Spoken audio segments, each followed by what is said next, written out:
Chapter 8 Villages, Towns and Trade. First thing, iron tools and agriculture. In our daily life, we often use iron tools. The use of iron began in the subcontinent around 3000 years ago. Some of the largest collections of iron tools and weapons were found in the megalithic burials. Around 2500 years ago, there is evidence for the growing use of iron tool. So, it is about 2500 years ago, there is evidence for the growing use of iron tools.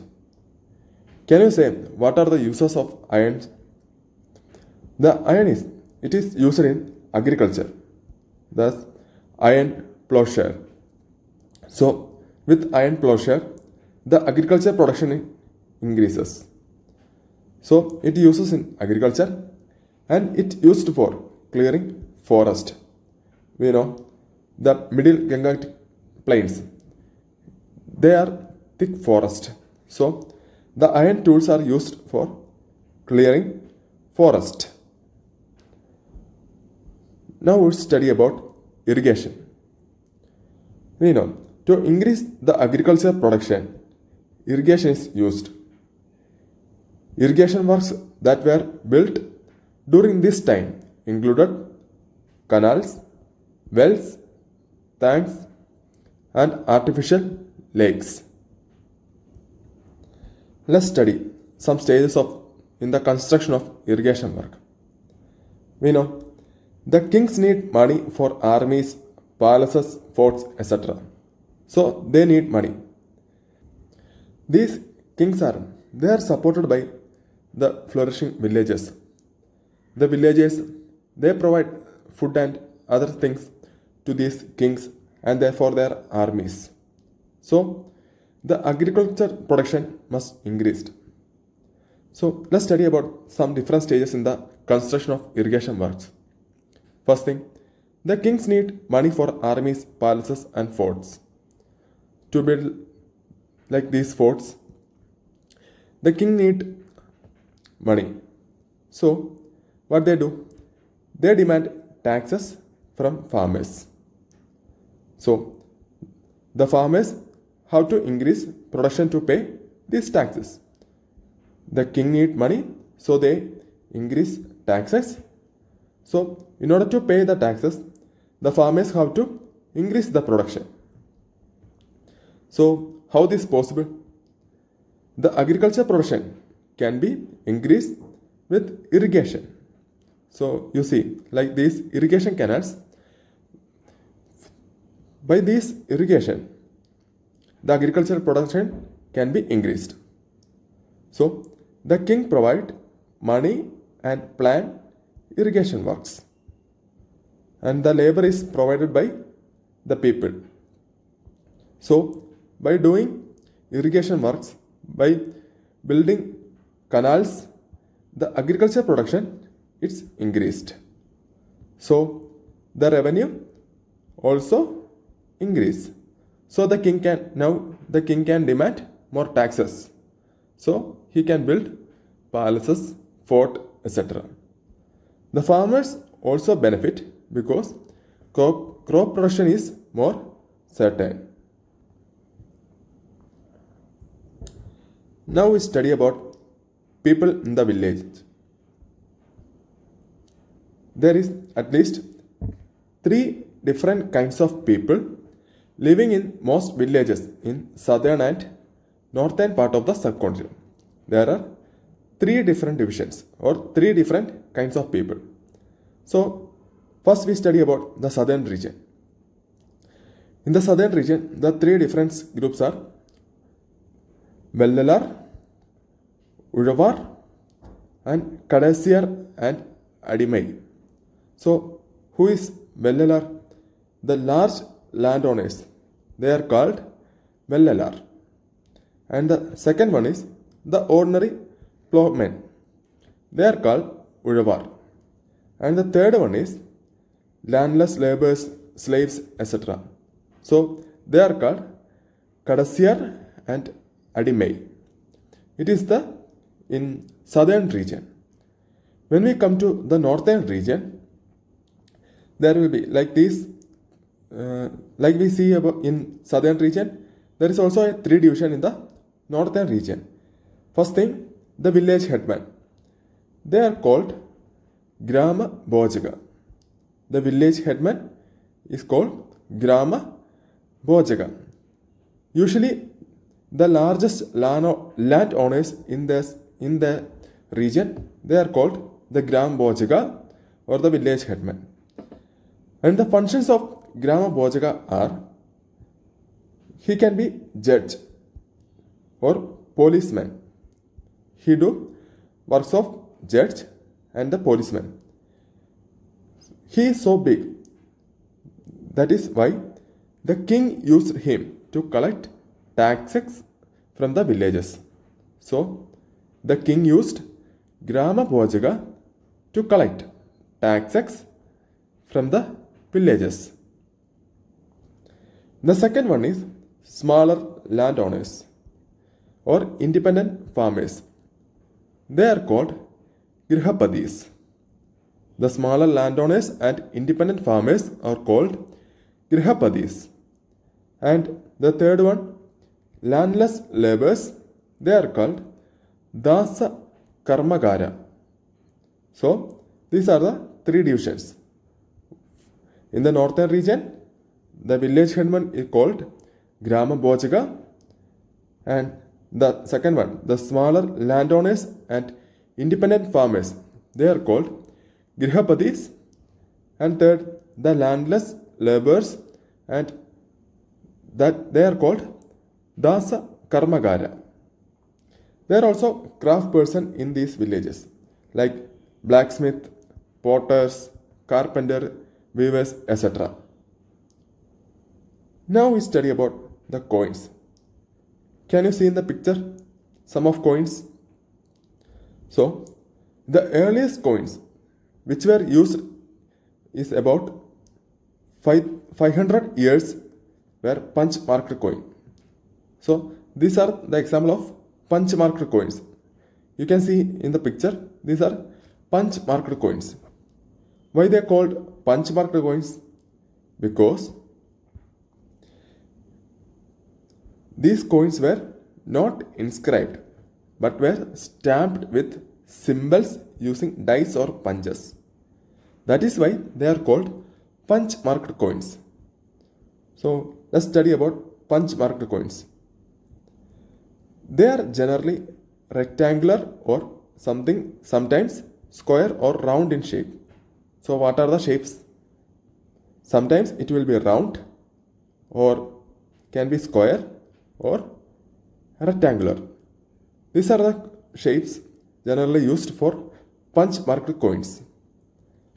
They either cut out of metals, sheets or made out of flattened metal globules. And can you see in the picture there are some punches? See? So these coins were not inscribed but were stamped with symbols using dice or punches. So where these coins are found? These coins are found over most parts of the subcontinent and remained in circulation till the early centuries of Common Era. So these are the punch marked coins. The earliest coins which were in use for about 500 years were punch marked coins.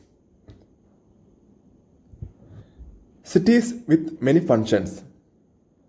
Let's study about Madura. Can you locate Madura on the map? Here we can see Madura. So this is the city Madura. Where it is located? It was located at the crossroads of two major routes of travel and trades. So it is located on the crossroads of two major routes where one is from northwest to east. So one is from northwest to east and another is from north to south.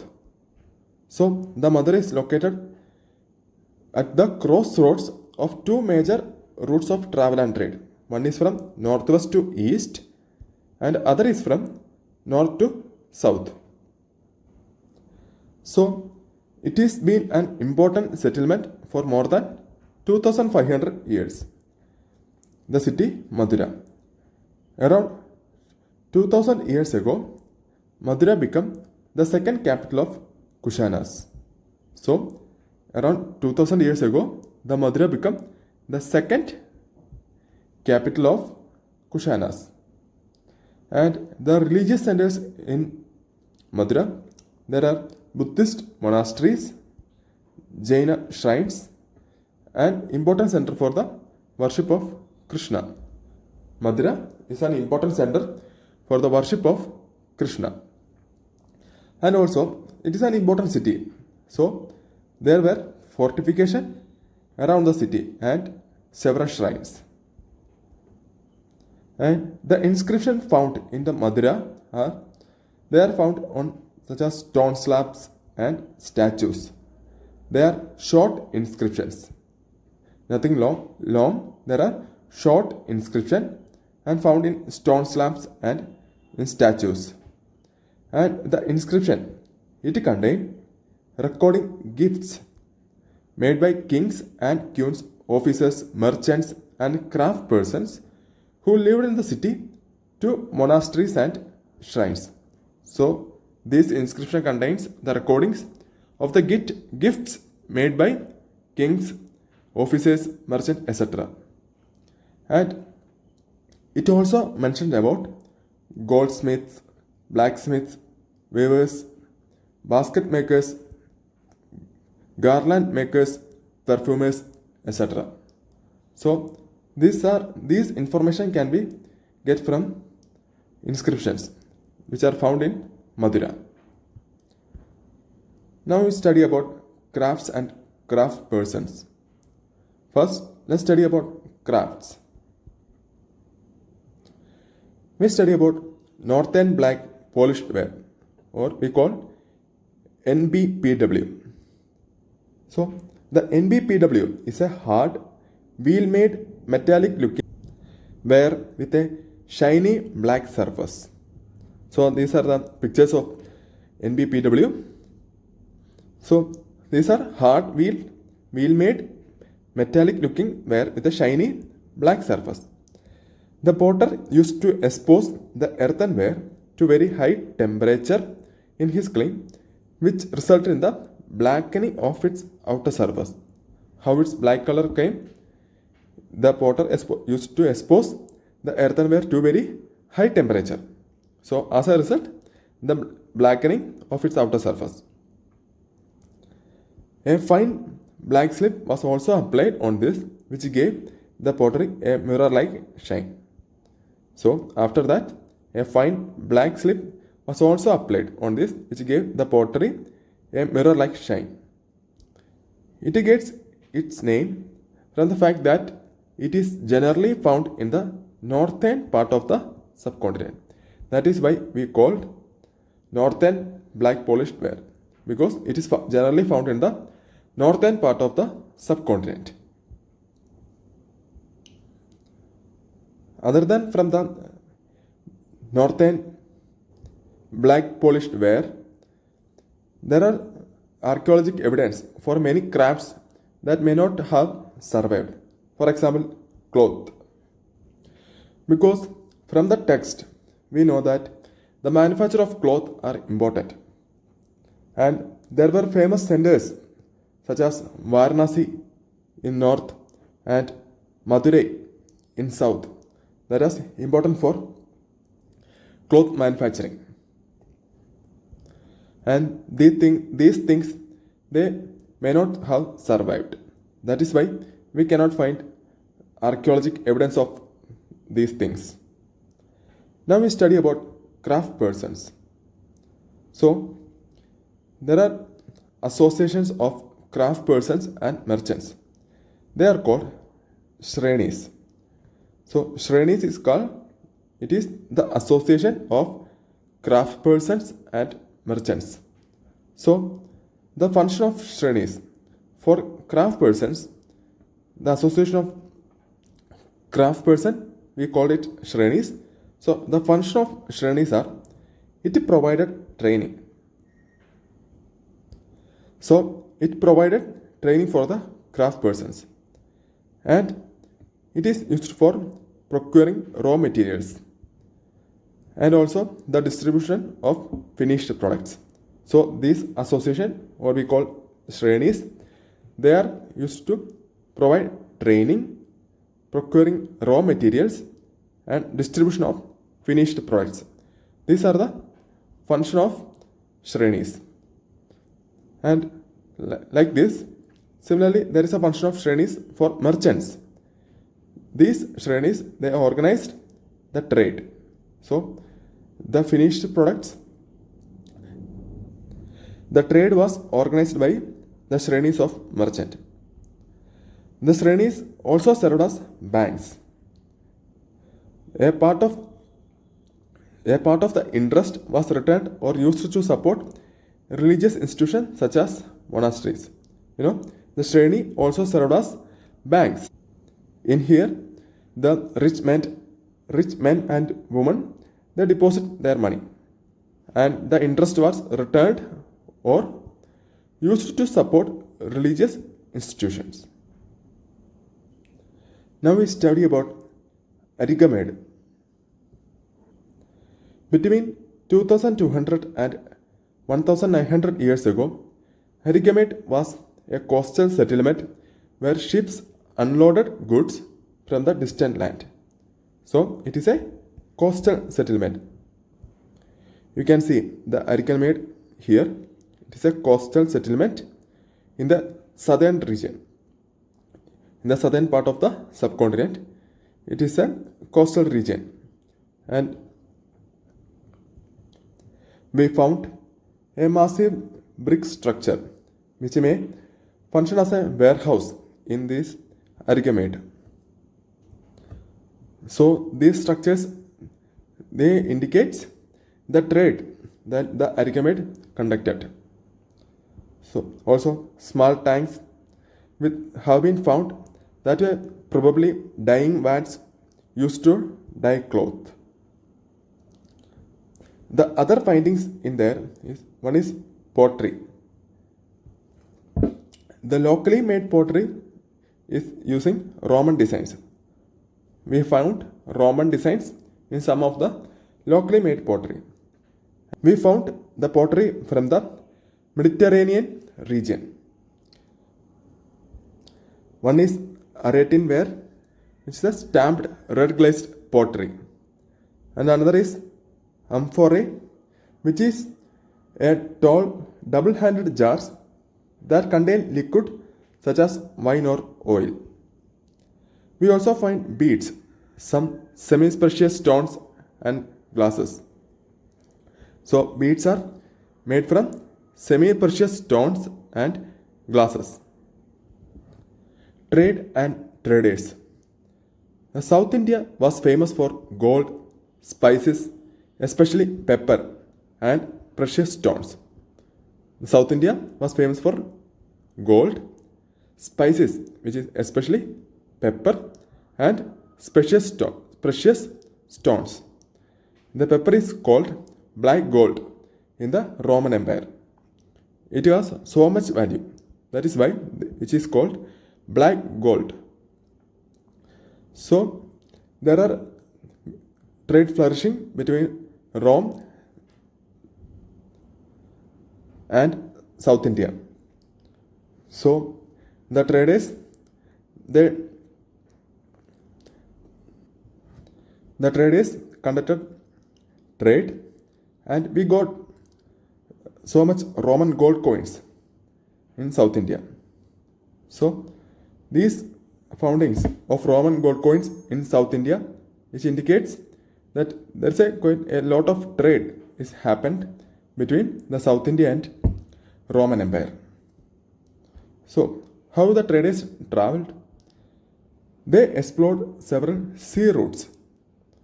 The sailors took advantage of the monsoon wind to cross the seas more quickly. Sail with southwest monsoon to reach the western coast of the subcontinent from East Africa or Arabia.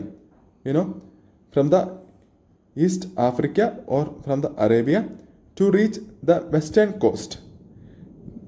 So the sailors, with the help of southwest monsoon, they can sail from the Eastern Africa or from the Arabia to the western coast of the subcontinent, Indian subcontinent, more quickly. And we know for these long journeys we need to build sturdy ships which can withstand the storms. We study about new kingdoms along the coast. The southern half of the subcontinent is marked by long coastline and with hills and plateaus and river valley. We can see it on the map. So in the southern part of subcontinent, we can see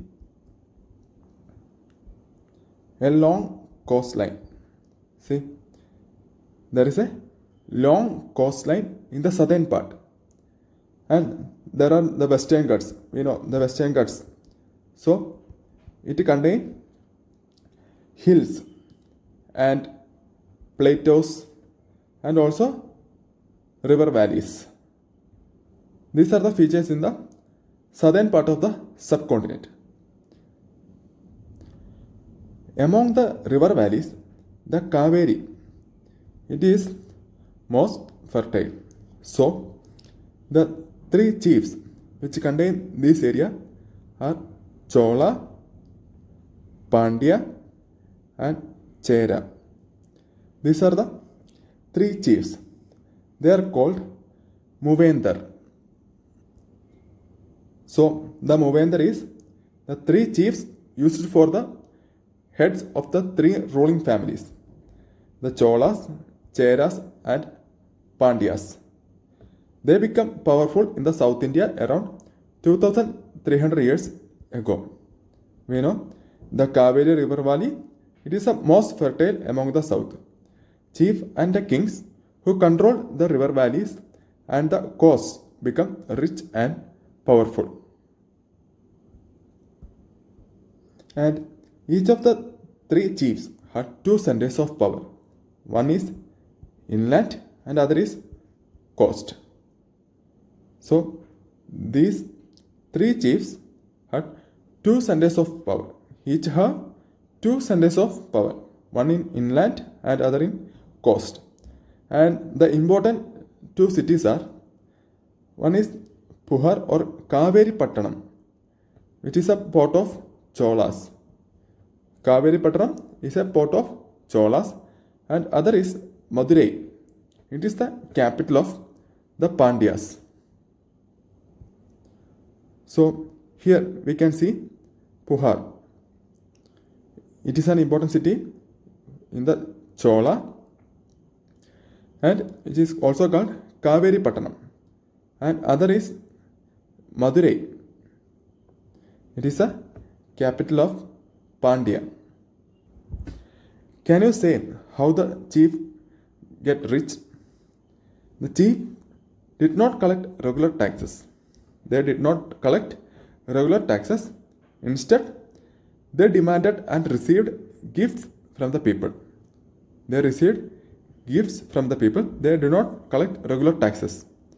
And also they went on military expedition. And they collect the resources from the military expedition and also collected tribute from the neighboring areas. Now we study about Sangam collection.